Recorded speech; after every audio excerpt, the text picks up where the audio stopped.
안녕하세요. 최종원입니다. 6월 9일 시장 말도 없이 대뜸 들이미는 조정이라서 학을 띄셨을 겁니다. 그러면은 여러분들의 궁금증은 이쪽으로 쏠리게 되겠죠? 시작 전에 하단에 있는 구독과 따봉 버튼 눌러주시고 지금이 과연 인버스를 사야 될 타이밍인지 같이 한번 보도록 합시다. 그럼 시작합니다.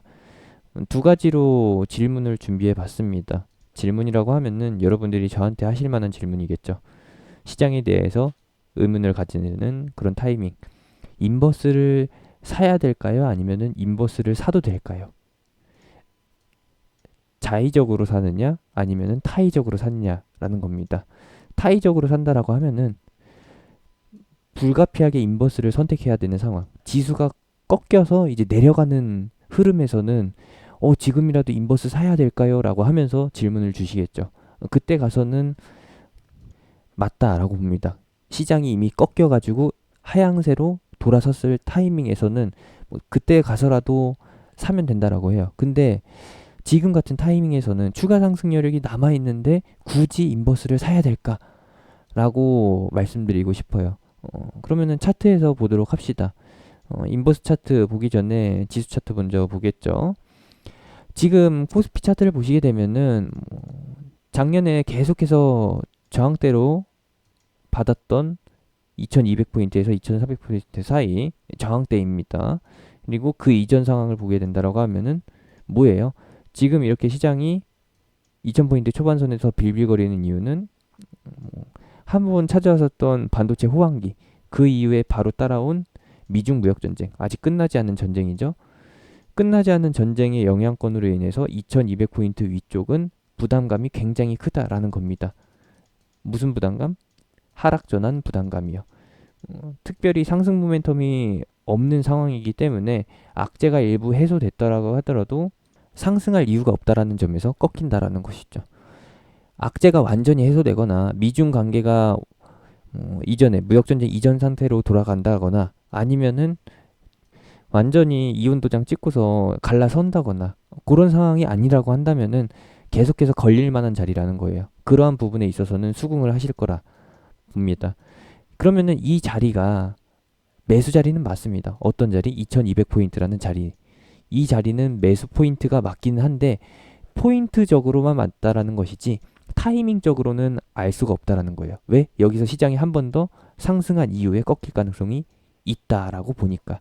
왜? 지금 현재는 비이상적으로 유동성에 의해서 증권 시장에 새롭게 유입된 대규모 자금들에 의해서 계속해서 꾸준히 밀어 올려주고 있는 장세이기 때문에 쉬었다 갈 뿐이지 꺾이지 않는 장세이기 때문에 인버스를 덜컥 사기에는 조금 부담감이 있다.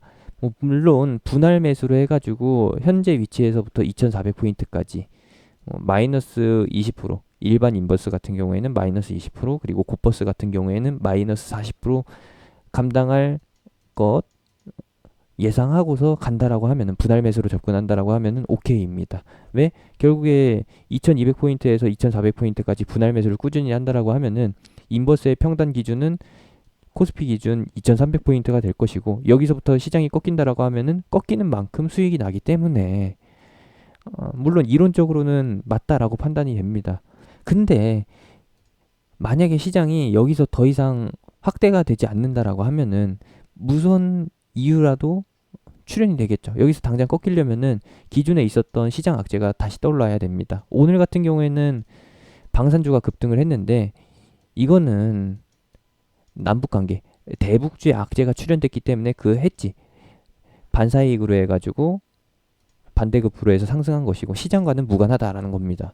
그러면은 지금 현재는 방산주 빼고 해지 테마로 부각되고 있는 게 한일 관계 악화에 의한 이제 무역전쟁 관련주, 한일 분쟁 관련주, 그리고 미중 간의 무역 분쟁에서 발생되고 있는 관련주들, 그리고 마지막으로는 현재 시장을 이따구로 만들어 놓은 코로나 이슈.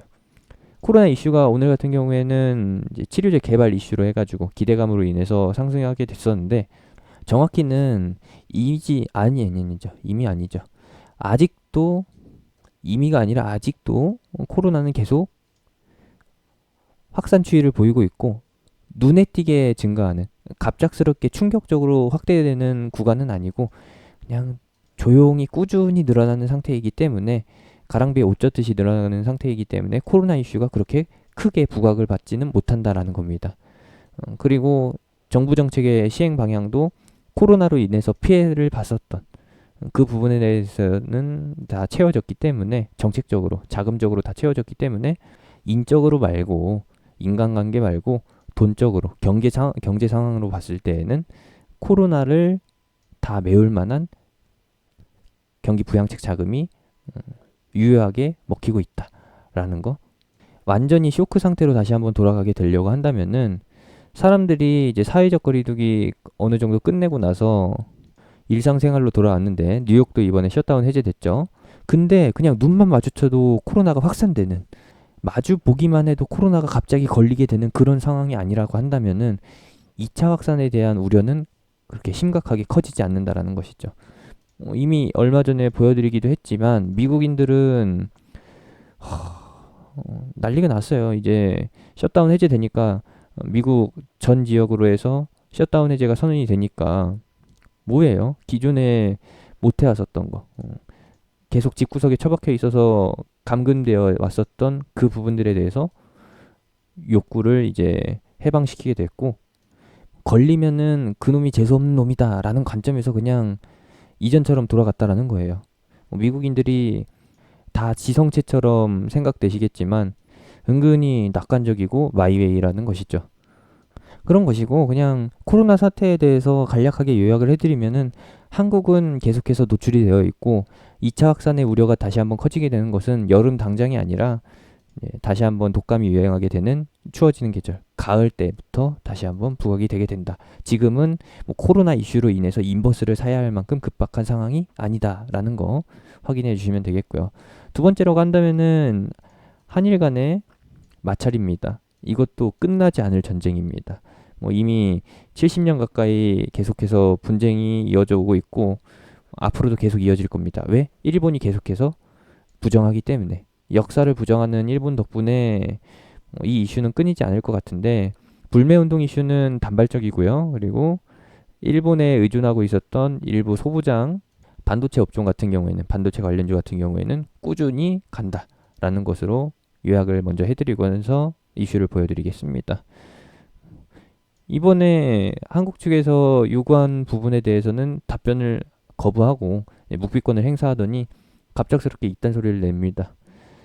과거에 한국이 발전할 수 있었던 이유는 일제강점기에 일본이 한반도에 남겨둔 자산 덕분에 지금 이렇게 발전할 수 있었던 것이므로 여기에 대해서 보상을 해야 된다.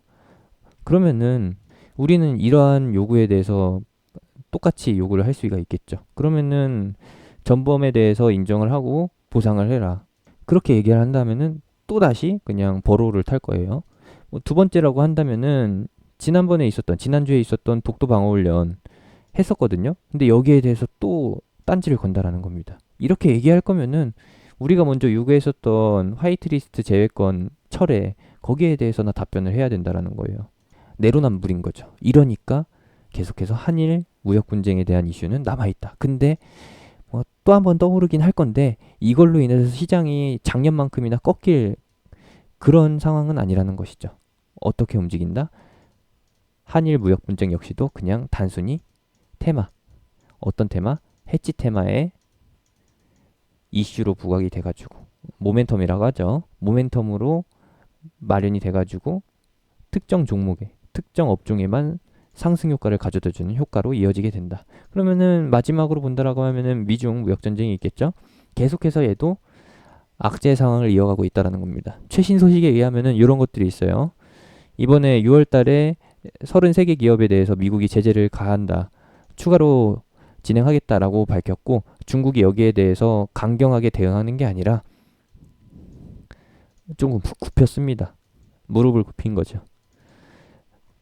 중국 회사이고 미국에 지사를 낸 그런 기업들에 대해서 사업면허 취소 쪽으로 방향을 잡고 있는데 제재를 하고 있는데 거기에 대해서 하지 말아달라고 요구를 했다라고 합니다. 서면으로요. 서면이라고 하면은 공식 요청이죠. 근데 여기에 대해서 아직까지 미국의 답변은 없습니다. 트럼프 기존의 성격을 보인다라고 하면은 기존의 트럼프 성향대로 그냥 그런 요구는 개나 줘버려. 들어줄 것 같냐? 그런 식으로 나갈 가능성이 높다. 점잖게 신사답게 요구를 했는데 미국이 들어주지 않았다라는 점에서 중국이 우리는 정당하게 요구를 했는데 너네가 거부했으니까 여기에 대해서 보복을 가하겠다 라고 나올 수가 있어요. 그렇게 나오게 된다라고 하면은 요거는 좀 큽니다. 요거가 터지게 된다라고 하면은 인버스를 사야 될 수도 있어요. 근데 지금까지는 오늘 6월 9일 기준으로는 조금 애매하다라는 거. 그리고 추가적으로 체크해볼 부분은 단기적인 이슈입니다. 단기적인 이슈라고 하면 일정이라고 봐야겠죠. 이번 주 증시의 방향성을 조금 흐리게 할 이슈. 바로 선물옵션 동시만기일 목요일이죠. 그리고 추가로 뭐가 있느냐? 요것이 있습니다. 요것이라고 하면은 화면에 보이시는 미국의 FOMC 기준금리 결정과 그리고 문우신 재무장관의 증언이 있습니다. 파월 연준 의장의 증언도 추가될 거라고 봅니다. 근데 항상 보면은 문우신 같은 경우에는 조금 중립에서 비둘기 쪽으로 얘기를 하는 편이고 증시 상승에 도움이 되는 쪽으로 트럼프와 같은 방향으로 얘기를 하는 편이고 파월 같은 경우에는 중립에서 부정적으로 얘기를 하는 사람입니다. 항상 찬물을 끼얹는 사람이에요. 이 사람이 이번 FOMC 이후로 무언가 던진다라고 하면은 오물투척을 한다라고 하면은 하필 또 옵션 만기라는 뭐 별로 그렇게 신경 안 써도 될 명분에 대해서 신경 써야 될 상황이 생긴다라는 겁니다. 옵션 만기일, 국내 증시 선물옵션 동시만기일이 문제가 아니라 문우신에 의해서 시장 하락 명분이 생기고 그것을 빌미로 해가지고 옵션 만기 때 같이 다 던진다라는 거. 그러면서 7월 달에도 하방으로 6월 말에서 7월 달 넘어갈 때 이제 하방 쪽으로 잡히게 되는 밑작업, 밑밥을 깔아둔다라는 거예요. 이렇게만 말씀드리게 되면은 앞에서 말씀드렸던 이제 악재 이슈, 잠재적 리스크와 함께 봤을 때 와 이거 인버스 사야겠네 라고 생각하시겠지만 지금 현재는 유동성 장세로 인해서 이 악재가 한 번씩 다 반영되더라도 계속해서 꾸준히 밀어 올리고 있거든요. 지금도 끌어올리고 있고. 말이 자꾸 너무 길어지는 것 같으니까 여기서 그냥 딱 잘라서 요약을 해드리겠습니다. 지금 말씀드린 악재가 대략 5개에서 뭐 확대가 되면 6개가 되는데 이번 주 지나가고 나면은 2개는 없어집니다. 그러면서 악재 해소보다는 불확실성 없어졌네 라는 관점에서 하락보다는 현재 위치 유지 또는 상승 쪽으로 가능성이 길어지게 되는 것이고 방금 말씀드렸던 한일 무역 분쟁 그리고 미중 무역 갈등, 미중 분쟁 그리고 코로나까지 이것이 삼중고로 해가지고 한 번에 터지지 않는 이상은 시장 안 꺾이니까 조금 더 긍정적으로 바라보셨으면 하는 바람입니다. 그러면은 설명이 됐겠죠? 지수 단순히 수치적인 면에서는 이 위치가 인버스를 사도 될 만한 위치이긴 하지만 지수 관점에서는요. 수치 관점에서는 맞지만 시기상으로는 타이밍상으로는 여기가 아니다라는 거. 이렇게 진행될 가능성이 있다라는 관점에서 말씀을 드리는 거니까 너무나도 해지에 좀 열을 올리고 싶다. 뭔가 시장 하락에 대비하고 싶다라고 하시는 분들은 지금 수익이 나고 있는 종목을 현금화하거나 가지고 있는 종목의 비중을 축소해가지고 다음 종목 매수를 위해서 실탄을 장전하는 그런 쪽으로 방향을 잡아보셨으면 합니다. 말씀드렸던 대로 앞에서 말씀드린 삼중고 최대 악재 3개는 해결될 기미도 안 보이고 계속해서 터질락 말락하는 그런 상태이니까 해지 쪽으로 방향을 잡아 놓으셔도 나쁘지 않을 것 같습니다. 인버스보다는 현금 또는 해지 테마, 방산주 말고요. 여기까지입니다. 제가 운영하는 카톡방은 무료 카톡방이고요. 하단에 있는 링크, 댓글에 있는 링크, 영상 끝나고 나오는 아이콘 타고서 들어오실 수 있습니다. 현재는 양방향으로 다 대비를 하고 있는 무료 리딩이 진행되고 있습니다.